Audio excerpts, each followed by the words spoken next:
So I'm Sean Andre Tabay. I'm gonna report about human nature and its essential relationship and the nature of the norm of morality. So before that, let's just proceed of giving this slide, which is human nature. So first, what is human nature? Well, human nature is actually the set of characteristics and qualities and behaviors of human wherein we are naturally possessing. So it means yun yung ano talaga, nagagawa natin intrinsically and not just by an act but also with feeling and thinking. So this is unchanging across with all of the people. So ano ba yung mga example niyan? Whether or not thinking this certain thing is bad or not, or whether or not this thinking or this action is right or morally right. Okay. So let's continue on that. So my first report is about human nature and its essential relationship. So when we say human nature and essential relationship, just like the last reporter said that human nature is actually not just about all people thinking or doing the same thing in actual or repetitive pattern, pero mako-connect din natin siya in a way kung saan um, this is also made by or this is also connected on ourselves on in a basis of morality. So when we say human nature and in its essential relationship, actually ang sinasabi lang nito is human life has different aspects. Okay? So, in human nature, may basis siya on morality. So, nabubuo yung human nature on the different aspects in terms of religion, um, society, political, economic, and physical, and etc. etc. Okay? So when we say religious, paano nga ba siya nakakaapekto sa human nature ng isang tao? So when we say like yung mga actions na ginagawa natin sa church, even if you're a Muslim, Catholic, or maybe a Protestant, meron mga actions na ginagawa talaga instinctively nating nagagawa by pattern with all other people. When we say in society naman, yung mga repetitive actions din, like, paano ba?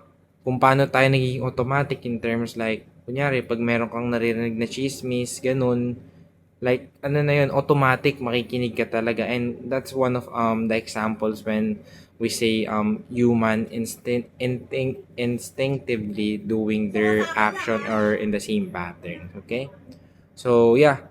In terms of political and economic, let's just say in economic terms. So, when there is a food on the table wherein you are sharing with other 100 people and that food is only limited to, let's say, 50 people, though instinctively,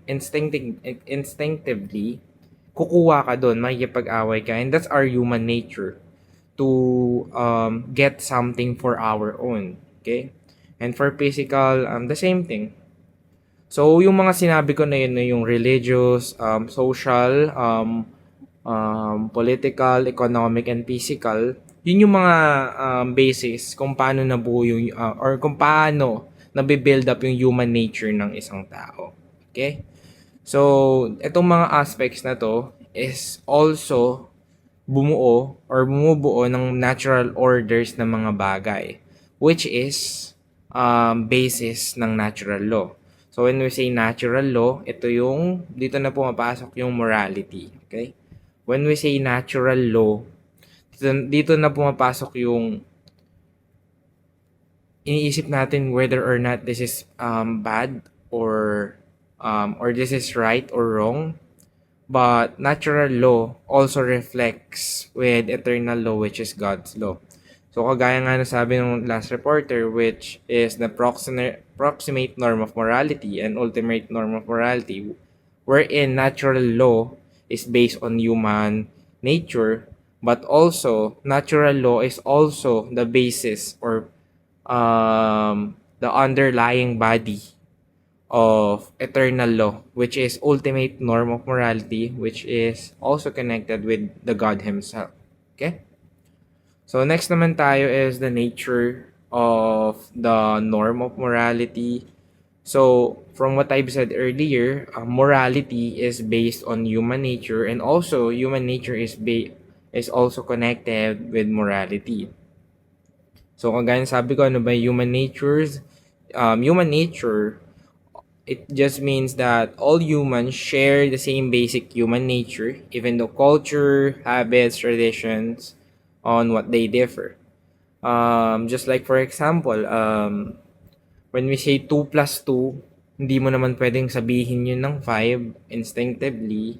Kasi nga, there is such things as right or wrong, which differs on other things like by society, political, um, physical, and culture. Kahit kanino mo sabihin, yung 2 plus 2, never yun magiging 5.